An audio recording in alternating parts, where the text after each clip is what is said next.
kau tak ada masalah tengok yang ke-6. Dia standalone film yang kau tak tahu.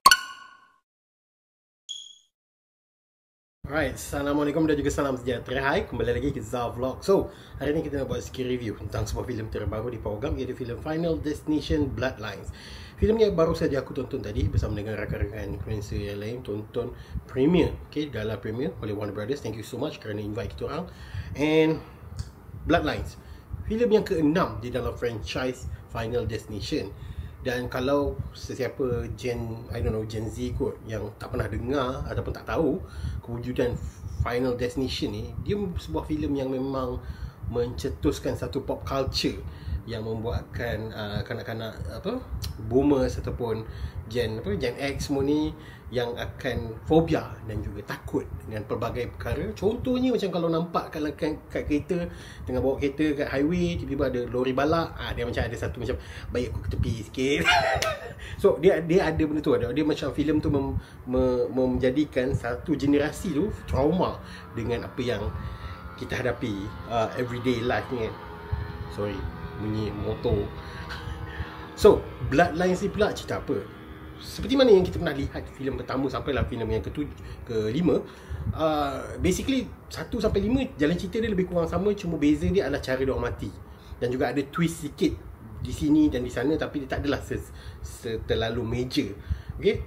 Untuk filem Bloodlines ni memang major overhaul, tapi still remain the same method. Method dia still sama, tapi cara mati yang berbeza. Dan juga dia ada sebuah twist yang aku rasa melengkapi keseluruhan franchise ni. This is a perfect closure untuk sebuah franchise. But nevertheless, aku akan puji filem ni kau-kau. Tapi let's get on with the things that yang memang obvious akan kau nampak dalam filem ni.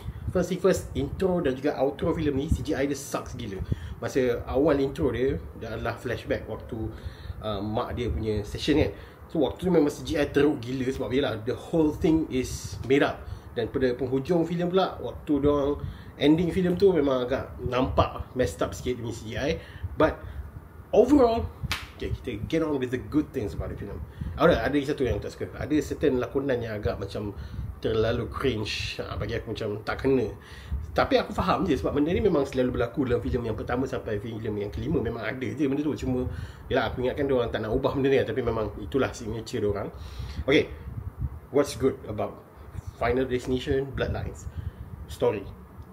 How they incorporated Final Destination 1, 2, 3, 4, 5 and gives us a logic thing. Why is this thing happening? Kenapa benda-benda ni semua berlaku? Yes. Tapi tak ada masalah. Kalau kau tak pernah tengok sekalipun Final Destination 1, 2, 3, 4, 5, kau tak ada masalah tengok yang ke-6. Dia standalone film yang kau tak tahu, sebab dia tak sentuh sangat siapa-siapa yang mati sebelum ni. 1 sampai 5 dia tak ada sentuh sangat. Dia ada macam Easter egg semua tu, tapi benda tu minor. Benda tu aku sendiri pun tak perasan benda tu. Okay?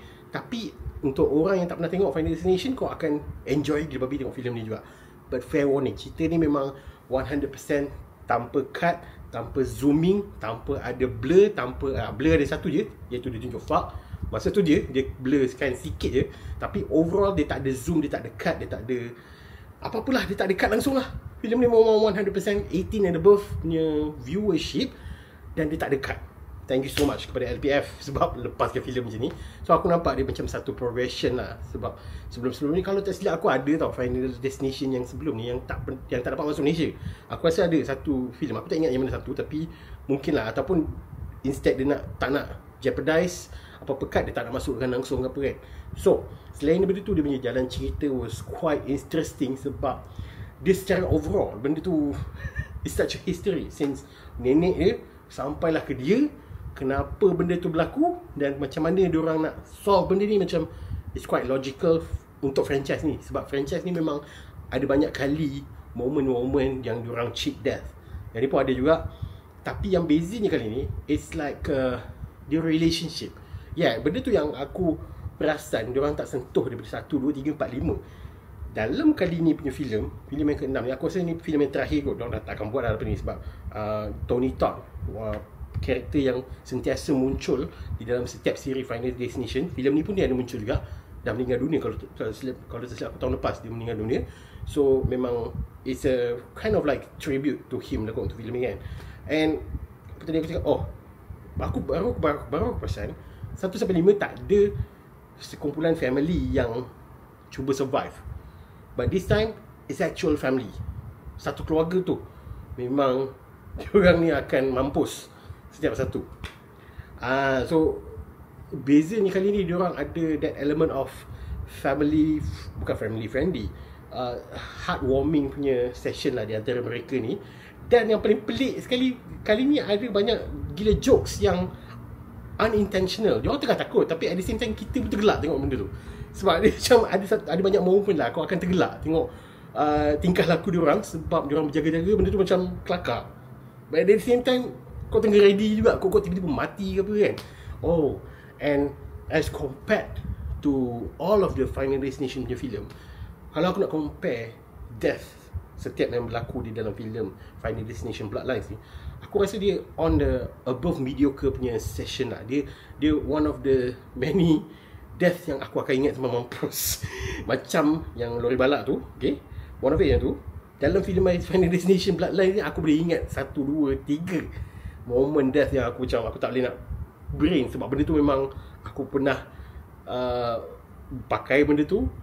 Dan ada benda yang macam oh shit, dia macam dalam filem ni kalaulah JSC keluarkan video reaction ke apa ke, aku minta maaf awal-awal lah. Kok ada reaksi aku yang melampau-lampau melompat ke pegang macam ni ke, macam benda tu memang kau akan edge of your seat. Memang kau akan duduk di penghujung kerusi kau, sebab dia sangat-sangat intense. Siap dia bagi benda tu tau. Apa benda tu? Dia cucuk kat jari tu untuk kau tengok heartbeat kau berapa banyak. Macam sebab it's quite exhilarating dan it's quite dia rasa berdebar tengok filem ni. Walaupun durasi dia sejam 50 minit, sekejap je. Technically dia tak adalah lama kan, sebab aku rasa standard Final Destination filem sebelum ni sejam setengah ataupun sejam 40. Ini lama sikit, tapi itu aku ada rasa macam tak puas juga. Macam kurang, bukan kurang tu, tapi macam sekejap sangat. Sebab pacing dia agak laju. Dan waktu dia mellow pun tak adalah bosan sangat. Benda tu macam okey lah, sebab ada penyeri watak tu. Dan ada benda yang kalau kau tengok trailer kau akan fikir dia mati, tapi dalam filem ni tak. Memang best benda tu. Dan twist benda tu macam mind blown gila. So Final Destination Bloodlines aku bagi rating sebanyak 5/5 stars sahaja, bukan infinity. Sebab yelah, aku rasa macam it's unforgivable. Sebab kau dah filem yang franchise yang ke-6 dan CGI teruk gila, lakonan pun ada yang cringe. Benda tu bagi aku macam benda tu yelah one of the film. Sebab kalau tak salah aku the best visual effect yang aku pernah tengok adalah Final Destination 2. Dan juga aku rasa tu peak lah. Tu yang paling peak, yang nampak real dan memang dia banyak menggunakan physical punya effect.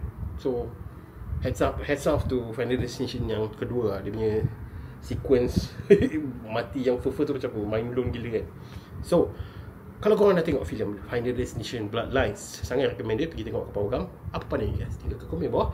Yang mana satukah menjadi favourite Final Destination korang? Adakah yang pertama, kedua, ketiga, keempat, kelima, ataupun yang terbaru ni Bloodlines?